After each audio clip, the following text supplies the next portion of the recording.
Love Island Australia week 5. It has been a minute since I hopped into Love Island Australia. I apologize. I know that the finals are literally coming tomorrow. I'm on week 5. I had to try and binge it and get it out, and then right after this I'm gonna binge week 6 and get that out as well. So many shows are dropping at the same time and it's so hard to stay on top of everything at one time. We're still gonna cover it. We're on week 5 and it is absolutely upside down. Every week things just change completely. Last week we literally seen Hannah and Taylor decided to switch the whole game plan, but we started off this week with Chrissy and Kayla literally pulling Mercedes to the side and was like, Em is very fake, she's just using you to stay in the villa, and Taylor is also just pushing Em onto you to clear his guilty conscience. And of course that's what he was trying to do, but Em actually does like Mercedes. I think they actually have something. I don't think Chrissy should have done that. In fact, Chrissy and Kayla, why would you bring your girl with you for this conversation? Anyway, them pulling Mercedes was literally them trying to get Mercedes to stick with Chrissy because she wanted to stay in. She had no other options. Now, I won't lie, Em is pretty cold after the Taylor breakup, but do I blame her? Absolutely not. I feel like Taylor is Netflix acting. He needs to go and get a job. Is he going for an Oscar? I don't know what he's playing at with the fake upset, fake sadness that Em has moved on too quickly. Boy, you don't care, so stop the acting. It's okay, you can go and move on to Hannah. It's cool. We all know that Dylan is my favorite guy, and I am not being biased. It's not because he's Irish, I promise, but he's a messy bitch. Because how did you even know about Chrissy and Kayla's conversation with Mercedes? He told Taylor the next day, and I want to know, how did you know? Who told you the tea? You weren't in that conversation, and I didn't see anybody telling you. Producers told him. That's messy. So they finally had a recoupling, and Mia picked Nico, and plot twist, it wasn't a recoupling. Hannah was dumped because she was left single. Taylor was crying tears over this girl being dumped. It was dramatic. Now Taylor was nearly throwing up crying because Hannah had left, and suddenly Zayn doesn't want to be with Kayla anymore. I swear this guy wants to couple up with Taylor. Zayn and Taylor are gonna leave here together by the end of this. But then we had the ultimate new segment that we've never seen on Love Island before, and please keep it around. Donate it to the UK, donate it to America. I've never watched America. Should we watch America?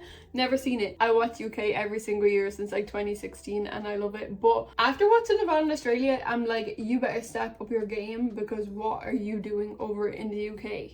They brought in Hotel Amor. So they didn't do Casa Amor, they did Hotel Amor, which means the super fans, I want to know how I can be a super fan, but the super fans voted for who they wanted to spend a night away in Hotel Amor together, and it was brilliant. They picked Nico and Mia, which not surprising. Then they picked Zayn and Sophie, which is tea, because we'll get there. Steph and Kayla, and I feel like that was just one that was like on the side and they didn't know who to put Steph with, so Kayla was left over and just put them together. Then they picked, and I was so proud of them, they picked Dylan and Mimi, and I am still on that delusional ship. I want Dylan and Mimi to realize that they're actually made for each other and get together. We still have time. There's still like 3 weeks left, okay? Anything is possible in Love Island. And then we also had Taylor and Chrissy went together, which Taylor is now single, so of course he's gonna run back to Chrissy, and Chrissy's also single. So you were calling Em a fake bitch at the start of the week, and now you're talking to Taylor because he's single.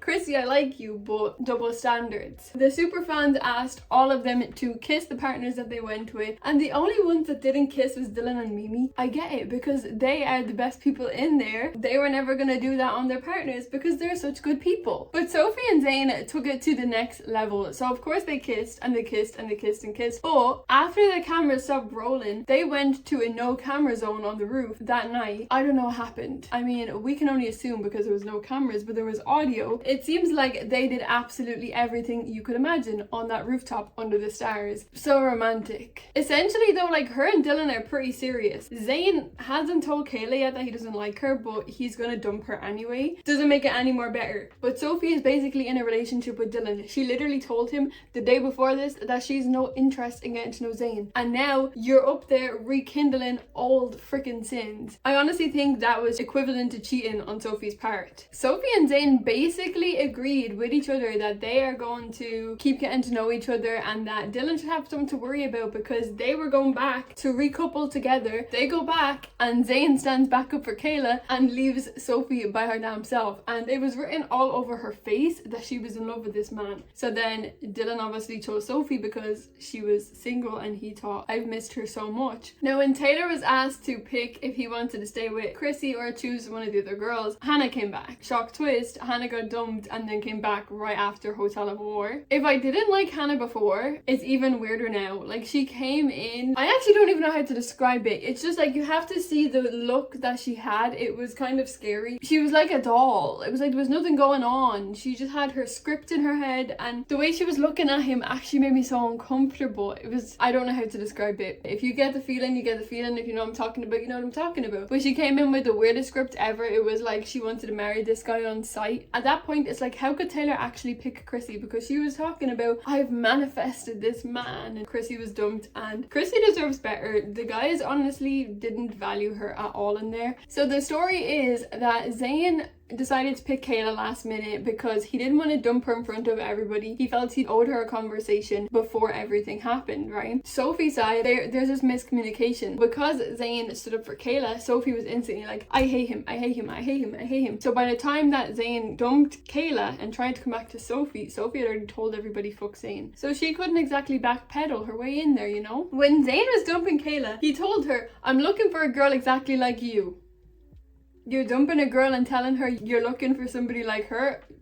There's actually nothing going on up here. Like, there's nothing. But Sophie is lying. Like, she is lying right out of her teeth. She's lying to Mimi, she's lying to Em, she's lying to Dylan, she's lying to everybody, and it's actually making me so mad because why is she sitting there telling them it was a drive-by? A drive-by just literally means like that, right? That's what a drive-by is. That's not what happened. The sounds that we were hearing was not a fucking drive-by. You guys didn't just kiss. That is crazy. Why are you lying? Why are you actually embarrassing this man on TV? And she's also lying to her friends. Like, it's one thing lying to the guy, but you're lying to your friends too. That's how you know you fucked up. Dylan actually needs to tell her to kick rocks with open-toed shoes. She spent the whole night then literally venting to Dylan about Zayn. Dylan was like, if you weren't angry about it, if you didn't want to choose him, you wouldn't be talking to me about it. Like, you're talking to me like one of your girls. My conclusion from that is that Dylan actually just needs to leave her and realize that Mimi is for him. But I know before you say it that like in Hotel and More they realized why they're not working, and that's exactly why they should work, because they realized why it didn't work the first time. Now they can make it work. Right now that's just his friend. That's just his friend, okay? But just from watching that episode, Taylor is actually a weirdo. Like, he is a weirdo. I can't believe I defended this guy in the first few weeks. My patience are up and I can't be nice anymore. He literally was running his fucking mouth, and then as soon as Steph entered the room, he was like, oh, I wanted to talk in private. I didn't want to do it in front of everybody. If that's the case, why did you literally talk to everybody in the villa and you haven't shut up talking about it? You haven't shut up. You just keep talking about him. If you didn't want it to happen, why the fuck are you bitching about him to everybody like you're a girl?